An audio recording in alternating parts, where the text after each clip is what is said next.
Hello and welcome to my YouTube channel Petro Intelligence. My name is Shahid Khan and I am a chemical engineer. Today we will discuss deaerators and steam systems, generation of steam in boilers and boiler feed water preparation. The one thing that almost all process and chemical plants have in common is steam. Steam is almost universally used to transfer energy over reasonably short distances, that is, less than a mile, for the following reasons. Steam has a high latent heat of condensation. This permits flowing steam to transmit about 8 times more energy than that transmitted by a pound of butane. Steam is non-explosive, and hence reasonably safe to handle. Steam is generated from water, which, while not free, is often inexpensive to obtain. Steam is used for several purposes in a modern process plant. To spin turbines. To provide process heat, mainly to reboilers and preheaters. As a stripping medium in fractionation towers. To increase the velocity of heavier liquid streams, typically in furnace tubes. As a lift gas, to lift heavier liquids or solid catalyst streams to a higher elevation. As a purge medium, to prevent pressure taps and other instrument connections and relief valves from plugging. If energy for either motive or heating purposes must be transmitted over long distances, that is, more than a few miles, it is best to use electricity. The energy loss, due to both friction and ambient heat. Radiation is orders of magnitude greater for steam as compared to electrical power. Most electricity is produced from steam by use of a steam-powered generator. Typically, it takes 3 BTU of steam to generate 1 BTU of electricity. That is why it is best to use the steam directly, at least for heating purposes, if the distance between the boiler house and the consumer is small.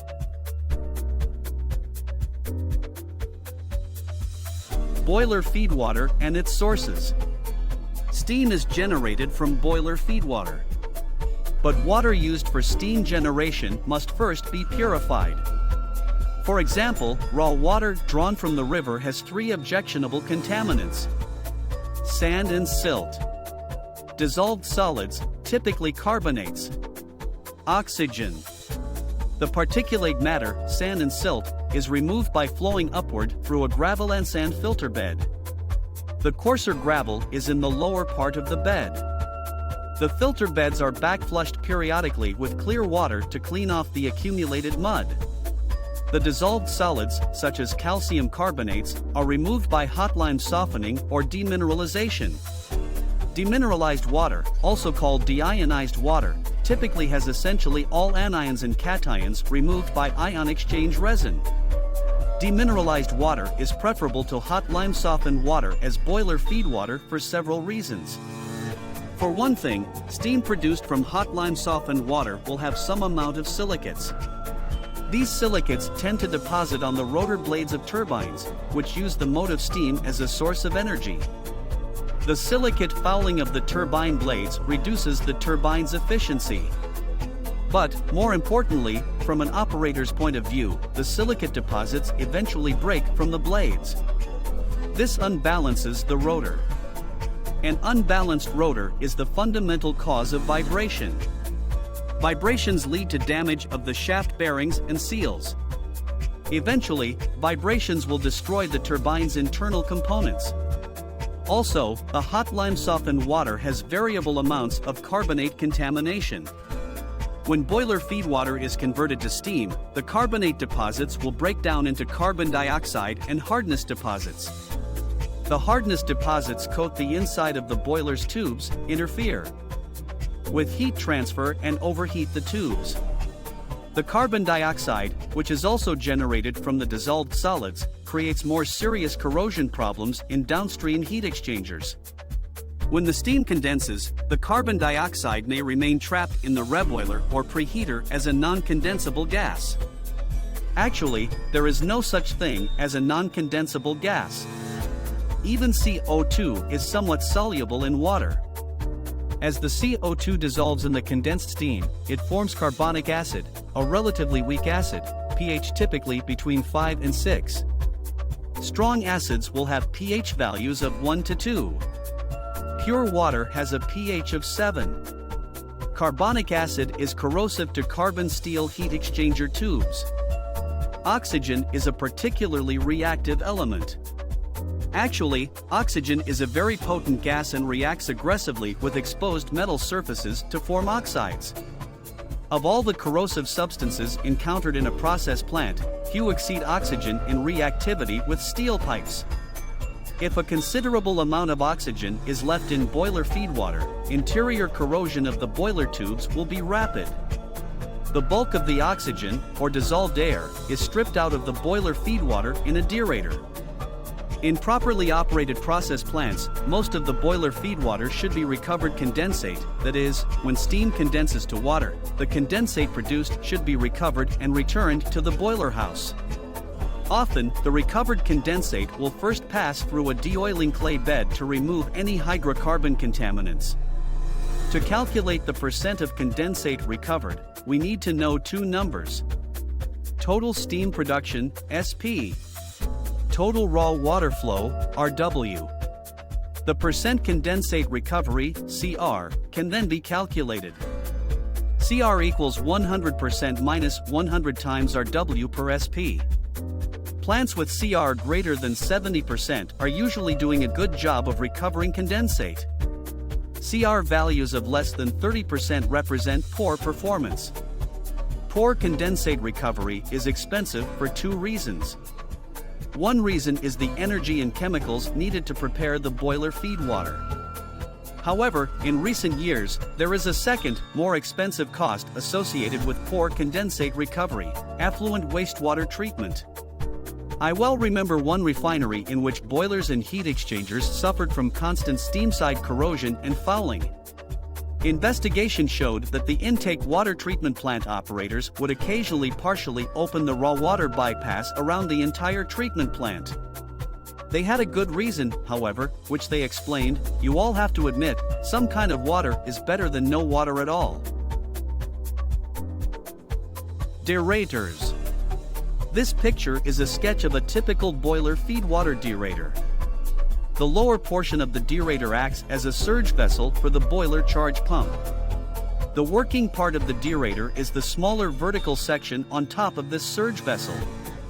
The vertical section is essentially a small, 4-tray, steam stripper tower.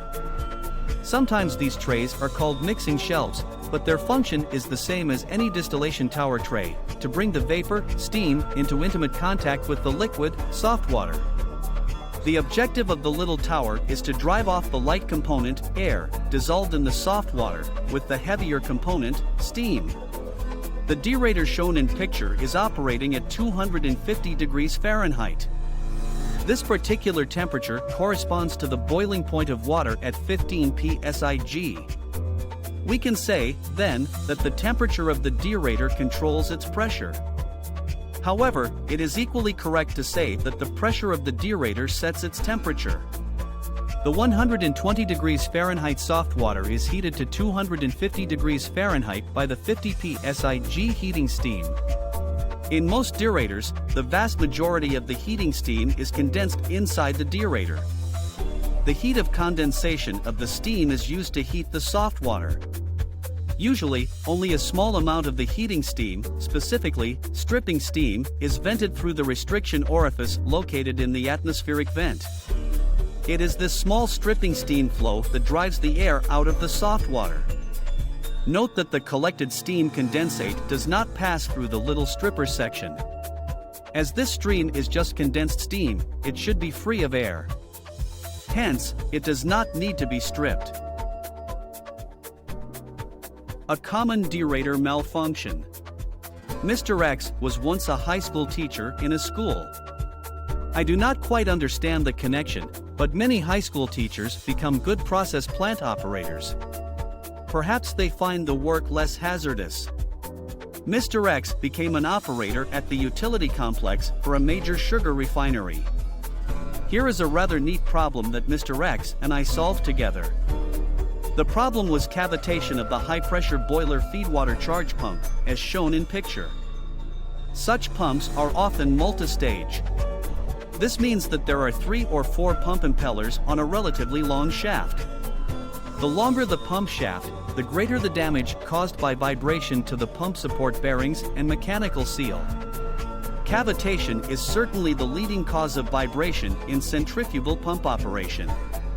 The cause of cavitation in this case was loss of liquid level in the Deaerator surge or water storage vessel.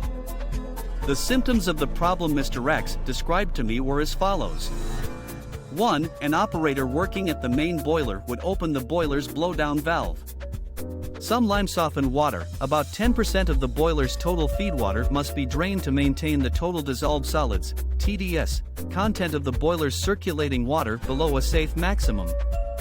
2. This would draw water out of the deaerator vessel. 3. The level in the deaerator would fall, and the flow of 120 degrees Fahrenheit soft water into the deaerator would increase. 4. Suddenly, the flow of softened water would increase exponentially.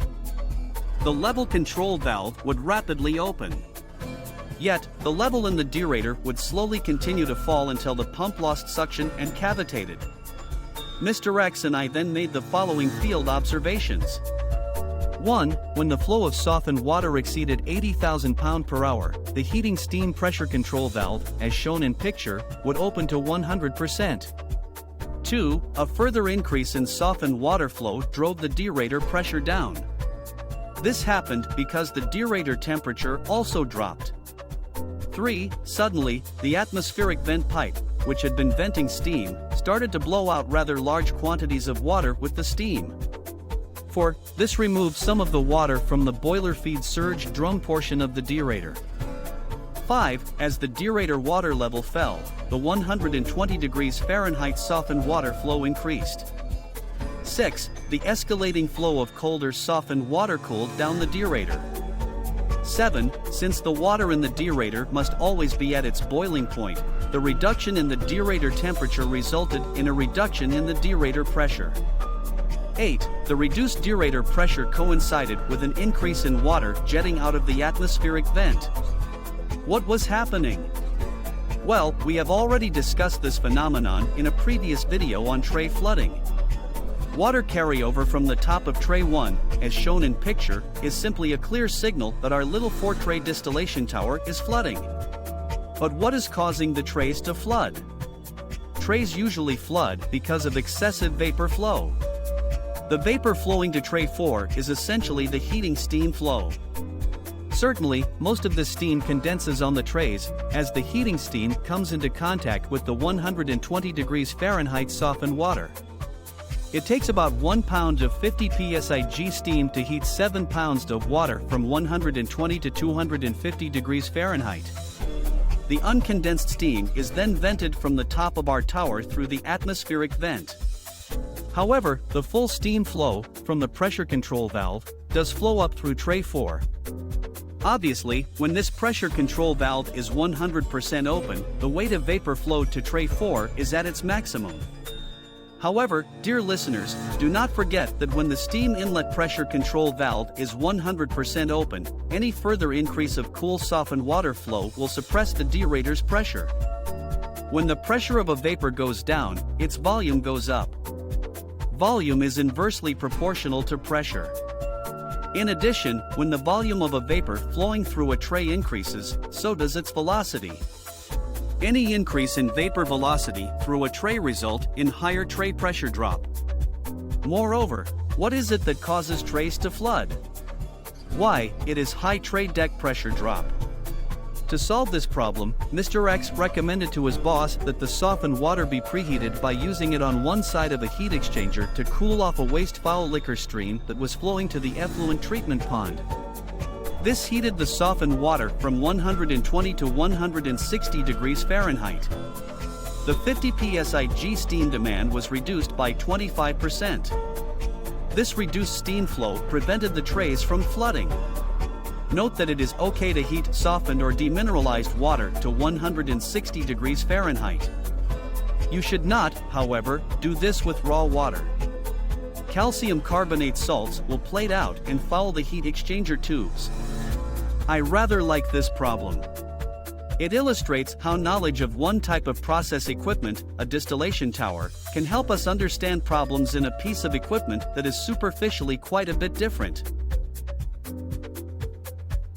Boilers. A rather typical boiler is shown in picture.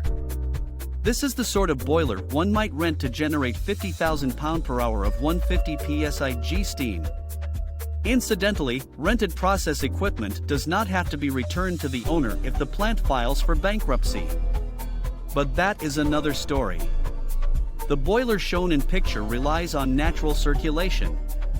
The density difference between the water and steam in the downflow pipes and the riser pipes causes the water to circulate through the pipes. A typical circulation rate results in 10 to 15% of the water flow being vaporized into steam. The produced steam flows from the steam drum into the steam header. The makeup boiler feed water valve maintains the water level in the steam drum. A certain amount of water is drained from the mud drum.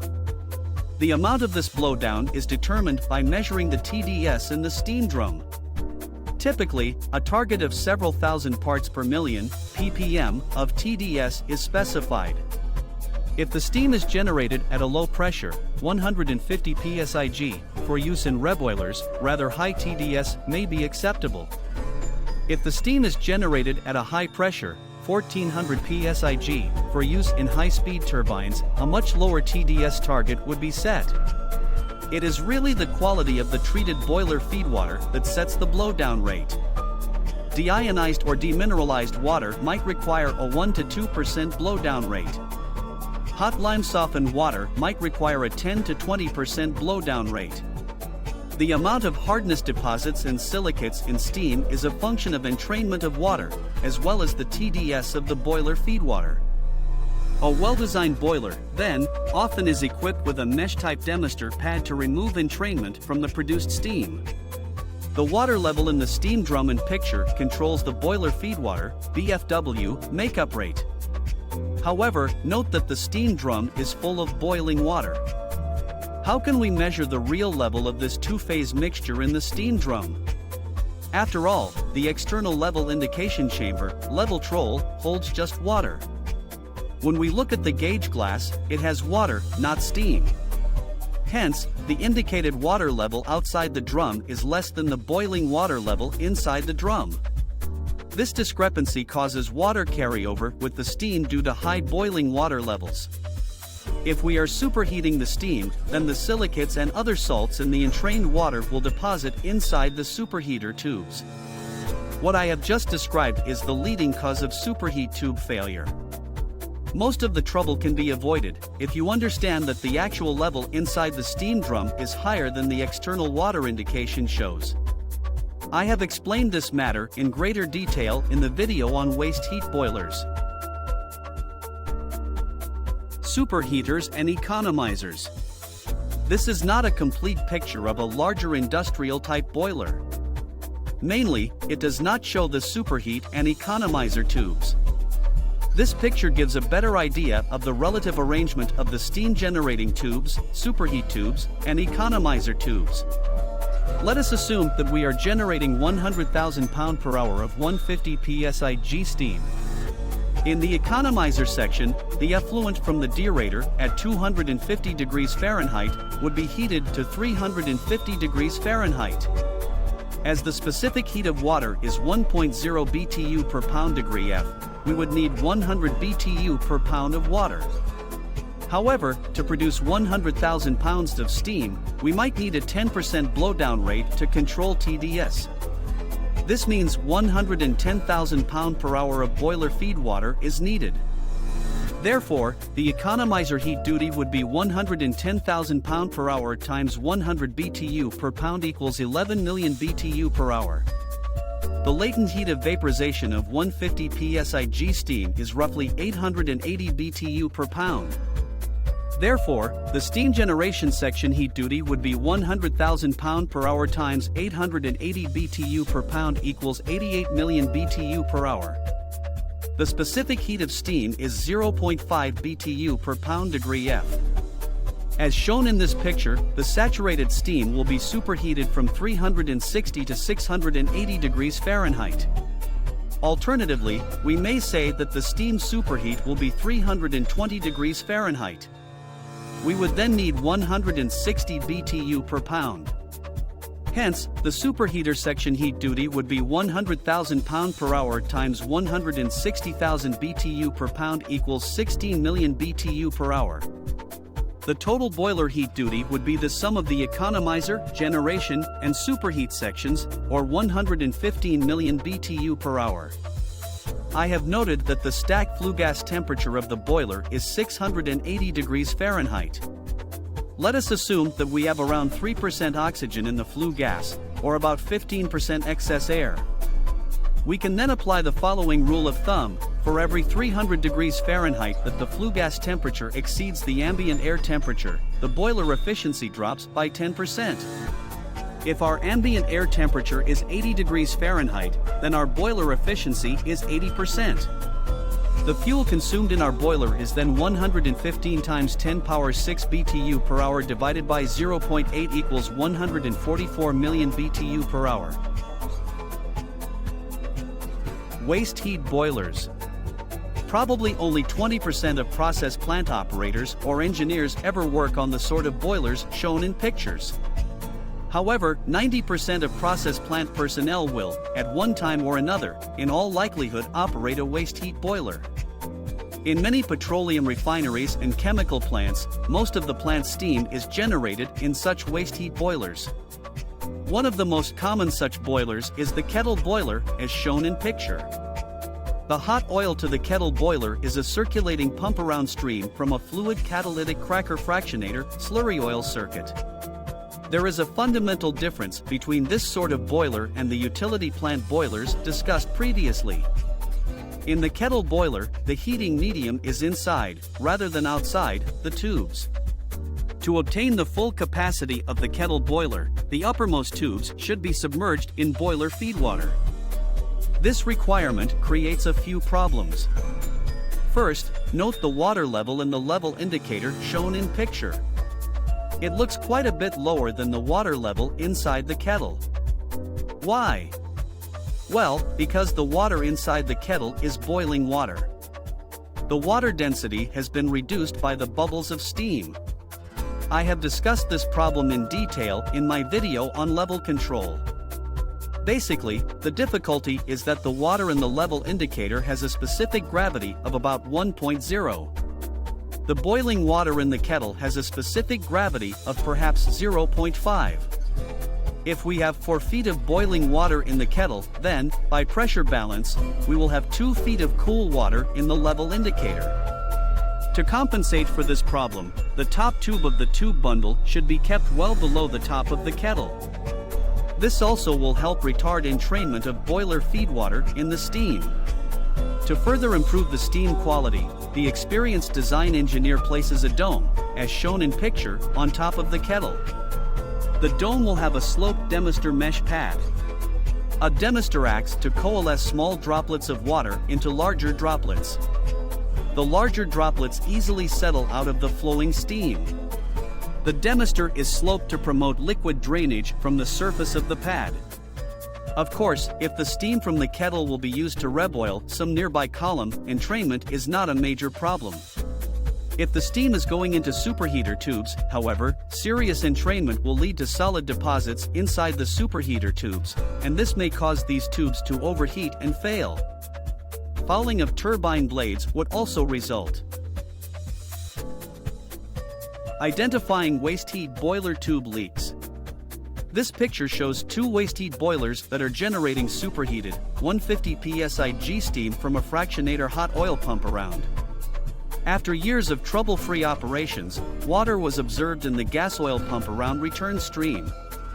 The symptoms of the water infiltration into the fractionator were an increase in the fractionator pressure and an increase in the water production from the fractionator reflux drum's draw-off boot.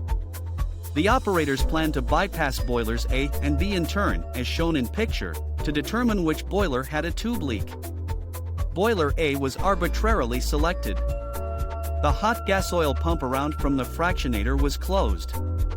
With the reduction in the gas oil pump around heat removal, the generation of 150 psi steam dropped in half, and the water intrusion into the fractionator stopped. The operators concluded that with waste heat boiler A out of service and the water leak into the fractionator apparently eliminated, the leaking boiler was A. However, when boiler A was hydrotested by the maintenance department, no leak was found. So, boiler A was returned to service. But, as the operators restored the flow of gas oil to boiler A, the indications of water intrusion into the fractionator returned.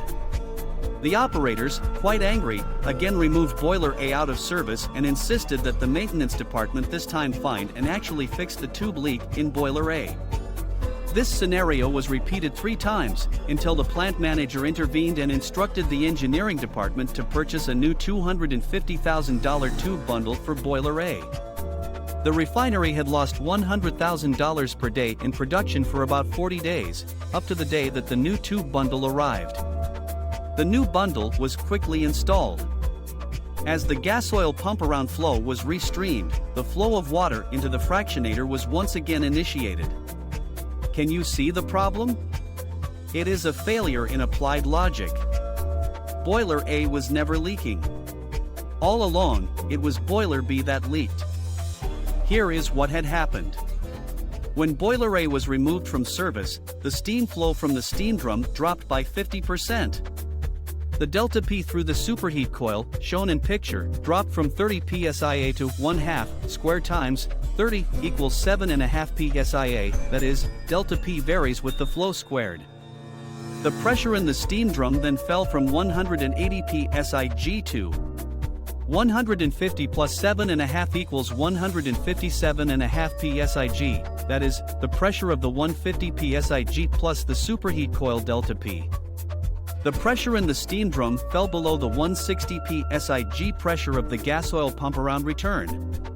The leak of water into the gas oil stopped. The leak reversed and became a small leak of gas oil into the steam drum. Whenever boiler A was returned to service, the extra steam flow repressurized the steam drum above the pressure of the gas oil and thus restored the water leak into the gas oil.